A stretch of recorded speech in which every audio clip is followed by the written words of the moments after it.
Hello বন্ধুরা, আজকে করবো ঢ্যাঁড়সের তরকারি। ঢ্যাঁড়সটা কেটে একটু ভেজে নিচ্ছি।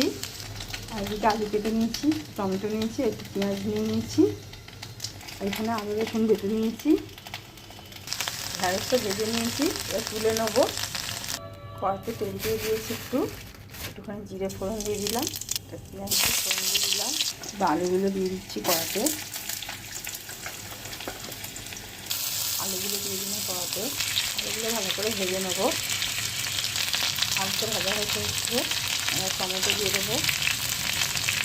টমেটোগুলো আন্দাজ মতো নুন দিয়ে দিলাম, চিনি দিয়ে দিলাম, আদা রসুন পেস্টটা দিয়ে দিলাম, কাশ্মীরি লঙ্কা দিয়ে